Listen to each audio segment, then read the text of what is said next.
Cordial saludo, apreciados estudiantes de la comunidad académica Educación Virtual. En esta ocasión vamos a hablar de la cuarta etapa del proceso administrativo que corresponde al control. El control corresponde a la cuarta etapa del proceso administrativo y la segunda etapa de la fase operativa, es decir, lo que se hace cuando ya se están ejecutando las tareas. Vimos que en la etapa anterior se lideraban los equipos para que las tareas se realizaran y en la etapa de control lo que se hace es una comparación entre lo que se planeó y lo que se está ejecutando. Asimismo, el control permite identificar el éxito o el fracaso de la gestión organizacional. ¿Qué es la gestión organizacional? Son todas las tareas, todas las labores que se hacen para lograr los objetivos de la organización. Y básicamente el control sirve para identificar si esas tareas, si esos procesos, si esas labores realmente están permitiendo cumplir con los objetivos de la organización. Por eso se habla de que el control permite identificar el éxito o el fracaso de la gestión organizacional. Asimismo, se responde a la pregunta de cómo se están haciendo las cosas. Es decir, ¿estamos haciendo las cosas según lo que se estableció en la planeación o estamos teniendo desviaciones y en ese caso hay que tomar medidas correctivas? ¿Cuáles son los objetivos del proceso de control? Medir los resultados, esto lo vamos a explicar más adelante. Evaluar los resultados es con base en la medición, que básicamente es establecer cifras. Entonces yo con esas cifras analizo y hago una evaluación para sacar una conclusión al final de si estamos haciendo bien o estamos haciendo mal las cosas. La medición es un proceso más cuantitativo de sacar cifras, sacar datos. En contraste, la evaluación ya es con base en esas cifras y esos datos, sacar conclusiones y poder identificar si nos está yendo bien o nos está yendo mal. Cuando yo identifico esas desviaciones, que es el tercer objetivo del control, entonces puedo no solamente identificar qué estoy haciendo mal, sino poder anticiparme a acontecimientos no deseados, que es lo que llamamos prever las desviaciones.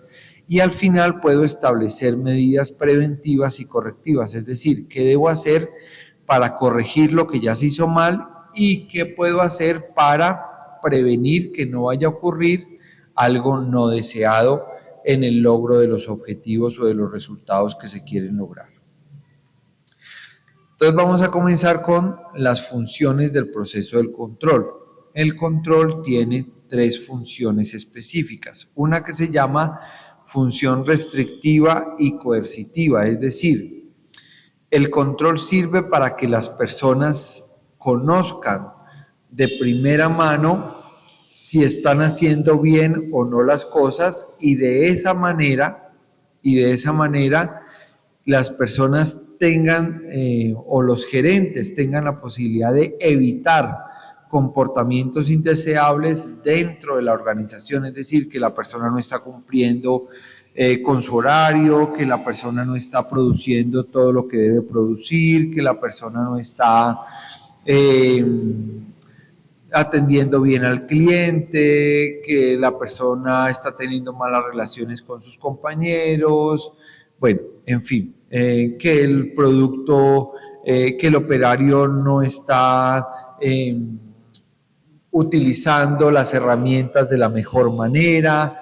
Todo ese tipo de cosas corresponden a la función restrictiva y coercitiva del control. En segundo lugar, tenemos un sistema automático de regulación, es decir, el control sirve para que cuando identifiquemos un desvío, es decir, algo que no se está haciendo bien o un comportamiento indeseable, inmediatamente lo que se espera es que las personas regresen o vuelvan al camino que se planeó, es decir, que comiencen a realizar las actividades que realmente se planearon y que se deben ejecutar. Por último, tenemos una función administrativa, es decir, un gerente dentro de sus funciones ordinarias, dentro de lo que normalmente hace, entonces debe realizar la función del control.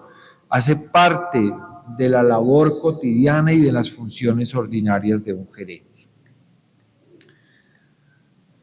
¿Cuáles son los tipos de control que existen? Existe un control preliminar que se realiza antes de la ejecución.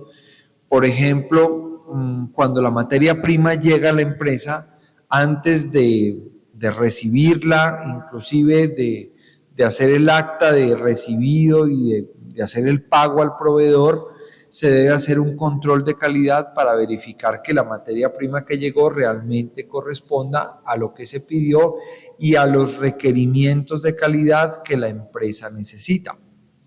Eso significa que hay que hacer un control antes de la operación, verificar que la materia prima esté en buen estado, que la maquinaria, por ejemplo, esté adecuada, que las personas tengan el conocimiento, que las herramientas sean las adecuadas. Voy a dar un ejemplo. Una cosa es la maquinaria, por ejemplo, en una línea de envasado, como se puede observar en la imagen en pantalla, y otra cosa son las herramientas, por ejemplo, un desatornillador, un alicate, una linterna, bueno, qué sé yo, para poder realizar una labor, ¿sí? Unos guantes, bueno, que esté todo disponible. Todo eso hace parte del control de calidad antes de la operación. Que los insumos, por ejemplo, en el caso de las bebidas, eh, la calidad de los envases, de las tapas, de las etiquetas, las ingredientes de la bebida, pues correspondan a lo que se espera, la esencia de la fruta o el zumo de la fruta, el agua, los saborizantes, bueno, los conservantes, todo lo que se adiciona a las bebidas, pues realmente esté disponible y tenga las características que se deben tener para que al final el producto terminado tenga las características deseadas. Asimismo, existe otro tipo de control que se llama el control concurrente, que es el que se hace durante la operación. Por ejemplo, estamos viendo en pantalla a un ingeniero de control de calidad que lo que está haciendo es retirando de la línea de envasado una de las bebidas ya listas para salir al mercado. Él la retira y se la lleva al laboratorio y le hace pruebas químicas para verificar que la mezcla sea la adecuada, que el sabor sea el adecuado. Eso se llama las características organolépticas del producto. Es decir, lo que yo puedo percibir a través de los sentidos, el color, el sabor, la textura, la transparencia de la bebida. Bueno, todo yo tengo que analizarla. Las características químicas, se hacen pruebas químicas de laboratorio para mirar que efectivamente los niveles de conservantes, de saborizantes artificiales sean los adecuados y que no vaya a haber ningún problema, una afectación posible a la salud de los clientes. Ese es el control concurrente, el que se hace durante la operación. Y luego tenemos un control de retroalimentación que se hace después de la operación, ¿ya? Cuando las botellas ya están listas, empacadas para salir, entonces se mira la etiqueta, se mira que la caja esté bien sellada, bueno, en fin, que el peso sea el adecuado, todo lo que se deba revisar antes de que el producto llegue a manos del cliente. El control es un proceso. ¿Cuál es el proceso de control? Que lo vamos a ver detalladamente. Entonces, primero, el establecimiento de estándares. Vamos a ver más adelante cuáles son los tipos de estándares que se manejan en una empresa. Luego tenemos la medición, que eso también lo vamos a explicar más adelante, que corresponde al tema de los indicadores de gestión, establecer las cifras, qué cifras debo establecer y cuáles son las cifras que realmente son importantes para identificar el éxito o el fracaso de la gestión organizacional. Luego la evaluación, que como ya había dicho previamente, es coger esas cifras, esas métricas, esos valores que yo acabo de medir y compararlos con los estándares y analizar ya esos datos y decir, bueno, ¿vamos bien o vamos mal? Sacar las conclusiones. Esas conclusiones hay que hacérselas saber al equipo de trabajo, hay que socializarlas para efectivamente con base en eso tomar las medidas preventivas y correctivas que sean necesarias. Vamos a hablar específicamente de qué es un estándar. Un estándar es un criterio de evaluación y de comparación, es decir, es lo que yo debo tener en cuenta para saber si me está yendo bien o me está yendo mal. Y además, no solamente es lo que debo tener en cuenta, sino es el ideal, es lo que yo quiero lograr. Con base en ese estándar es que yo voy a evaluar lo que los empleados están haciendo todos los días y la efectividad de los procesos de la empresa, es decir, si estamos haciendo las cosas bien. O el estándar es como el resultado deseado después de cada actividad o de cada proceso, y ese resultado deseado me sirve para evaluar y para luego comparar con lo ejecutado. Entonces hay varios tipos de estándar. Hay un estándar que se llama estándar de productividad, que corresponde básicamente a establecer cómo quiero que sea la producción de la empresa. Eso es lo que llamamos el estándar de productividad.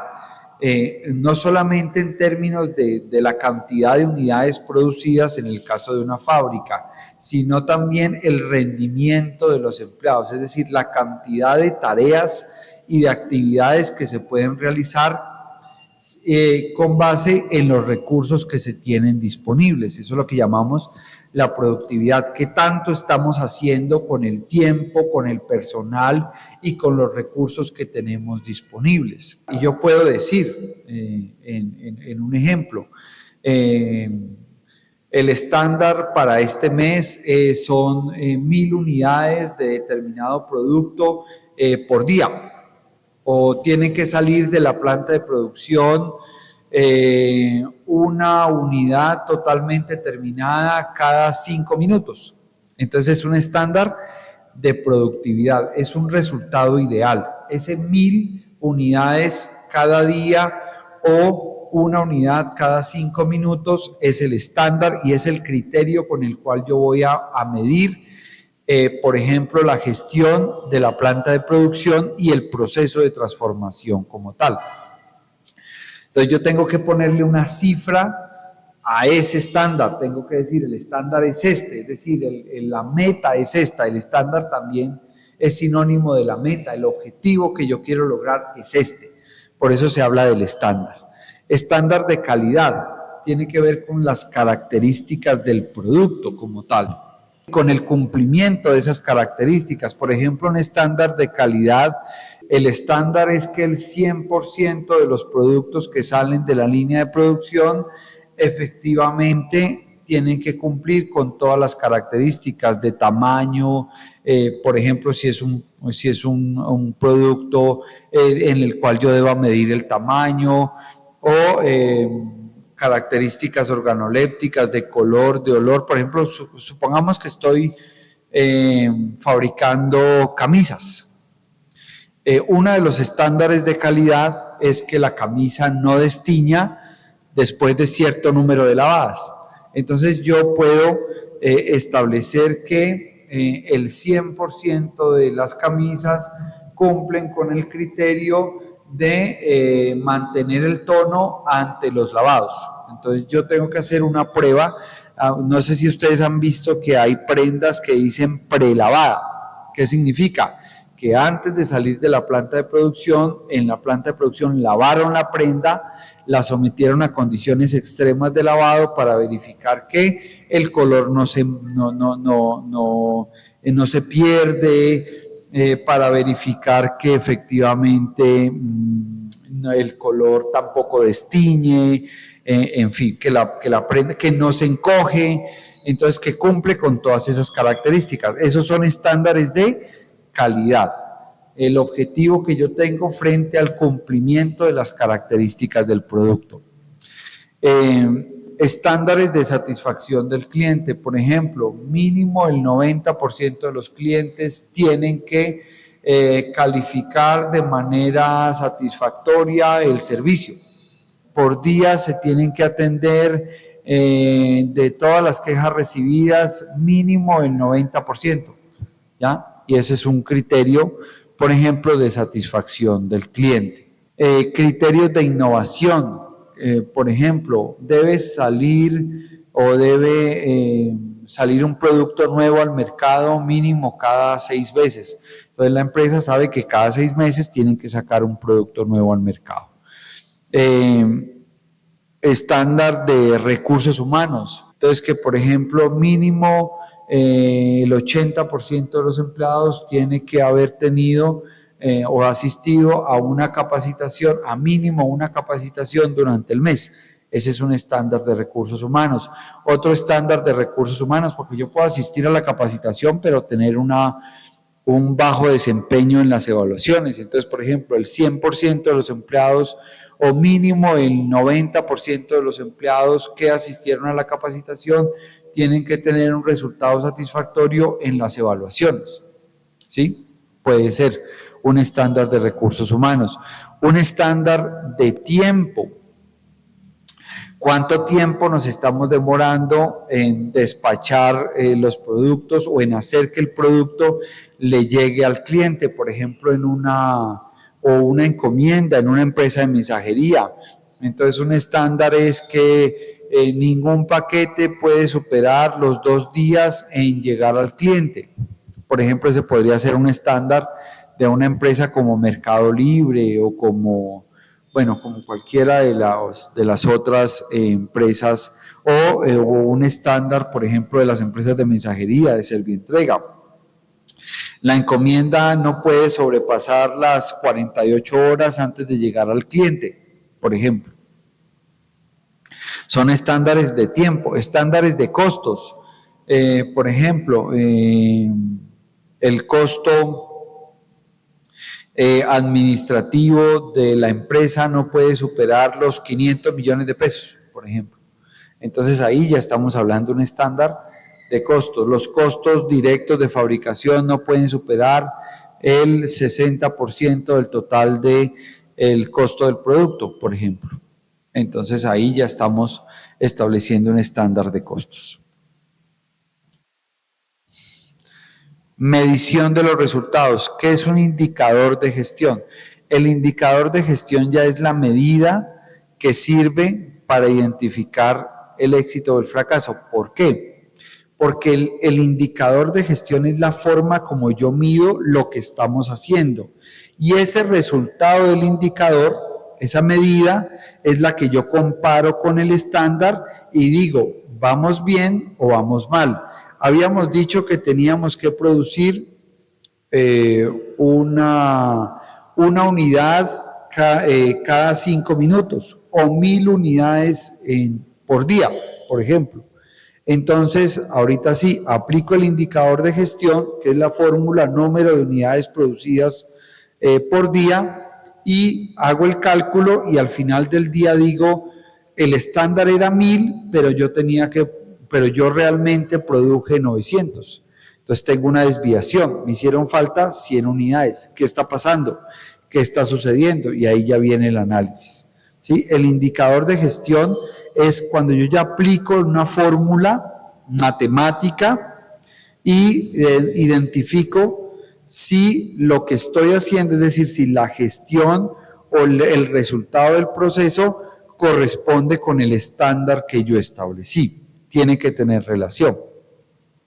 ¿Cuáles son los pasos para crear un indicador de gestión? Entonces, lo primero es qué quiero medir y para qué. Yo no puedo establecer medidas porque sí. Por ejemplo, hace un rato les decía, uno de los estándares es tengo que hacer, o el 90% de los empleados tiene que haber asistido mínimo a una capacitación al mes. Pero resulta que yo digo, bueno, ¿Tiene sentido saber si asistió o no a la capacitación? ¿O tiene más sentido identificar la calificación que lo obtuvo en los exámenes para saber si aprendió o no? Y podría inclusive ir más allá. Bueno, usted quiere medir los resultados del examen, pero ¿qué tal que el estudiante o el empleado le haya ido muy bien en la evaluación de la capacitación, él asistió al curso, tomó apuntes, hizo todo bien, pero resulta que ese conocimiento no se está viendo reflejado en su tarea? Es decir, no mejoró en nada su desempeño. Entonces, no hay una relación entre la capacitación que recibió y el desempeño que debió haber mejorado. Entonces, fíjese que allí es muy importante establecer qué quiero medir y para qué me va a servir ese resultado. Es mucho más significativo conocer qué tanto aprendió y qué tanto mejoró el desempeño del empleado en la capacitación, a simplemente establecer si asistió o no a capacitaciones. Yo puedo asistir a muchas capacitaciones y seguir cometiendo los mismos errores que estoy cometiendo. Eso es factible, eso puede suceder en una empresa. Entonces, lo importante es saber qué quiero medir. Ahora, hace un rato también hablaba en un indicador de satisfacción del cliente, número de quejas recibidas. ¿Será que tiene sentido saber cuántas quejas estoy recibiendo o tiene más sentido saber por qué estoy recibiendo esas quejas y además identificar cómo las estoy resolviendo? Entonces, todo eso lo debo identificar en el primer paso para establecer los indicadores de gestión. ¿Qué es lo que quiero medir y para qué me va a servir esa medida? ¿Qué decisiones voy a tomar con base en el resultado que me arroje ese indicador de gestión? Segundo, definir cuáles son las medidas, es decir, si es una medida que va a ser numérica, que va a ser cuantitativa o que va a ser cualitativa. Y además, ¿quién va a hacer esa medición? Por lo general, hay algunas organizaciones que ya tienen muy bien sistematizada esa parte de la medición. Por ejemplo, cuando usted llama a una línea telefónica y le dicen, disculpe, antes de colgar lo vamos a dejar con una breve encuesta. Califique de 1 a 5 si su solicitud fue atendida. Califique de 1 a 5 si recomendaría o no el servicio de la empresa. Califique de 1 a 5 si recibió el producto a satisfacción. Entonces, todo ese tipo de cosas hacen que yo pueda hacer la medición en tiempo real y a medida que yo voy respondiendo la encuesta digital, pues va quedando de una vez tabulada. ¿Con qué frecuencia voy a hacer esa medición? No, yo voy a medir cada vez que llegue un cliente, o voy a hacer una medición cada mes, o voy a hacer una medición diaria. Y de eso depende también los informes que yo le pida a mis colaboradores. ¿Cada cuánto voy a identificar la productividad de un vendedor? Por ejemplo, en un indicador. ¿Cuántas unidades está vendiendo por semana cada vendedor? Y cuántas unidades de cada producto, para saber qué productos se venden más y qué productos se venden menos. Entonces yo ya sé que cada semana le tengo que pedir al vendedor un informe o tengo que descargarlo del sistema. Entonces, ¿con qué frecuencia voy a hacer la medición? Es decir, cada cuánto voy a aplicar esa formulita o ese instrumento para medir el desempeño de la empresa. Luego tengo que recoger esos datos, analizarlos. ¿Y qué es analizarlos? Es comparar el resultado del indicador con el estándar que definí previamente. ¿Ya? Entonces, eso es comparar esos resultados con el estándar establecidos y tomar las decisiones. Si, no sé, a ese vendedor lo capacito más, identifico cuáles son las razones por las que está vendiendo menos. A veces sucede con algunas empresas que se evalúa el desempeño de los vendedores para saber si están haciendo las cosas bien o mal. Por ejemplo, el indicador es número de unidades vendidas por semana y al compararlo con el estándar, por ejemplo, el estándar era de 5,000 unidades y él vendió solamente 3.000 y se llama al vendedor y resulta que no es culpa de él. El producto no estaba disponible, no llegó a tiempo del proveedor, o el error está en la planta de producción y la producción no se está haciendo a tiempo, falta alguna materia prima, por ejemplo, muchas empresas se vieron perjudicadas en su producción por la guerra entre Rusia y Ucrania, porque allá se producían muchos insumos de tipo agrícola o inclusive muchas autopartes para la industria automotriz. Entonces, fíjense que muchas veces no es culpa del vendedor. ¿Cuáles son los principios del proceso de control? Entonces, hay un principio que se llama el principio del equilibrio. Cuando yo le asigno una responsabilidad a un funcionario y le digo que tiene que cumplir una tarea, le tengo que decir también cuál es el resultado o el estándar deseado de esa tarea. Por ejemplo, yo contrato a un vendedor y le digo tienes que vender, pero al mismo tiempo tengo que decirle cuántas unidades espero que él venda, es decir, cuál espero que sea su desempeño. Y asimismo establecer la forma en que voy a medir ese desempeño, cada cuánto lo voy a medir y cómo voy a controlar ese desempeño.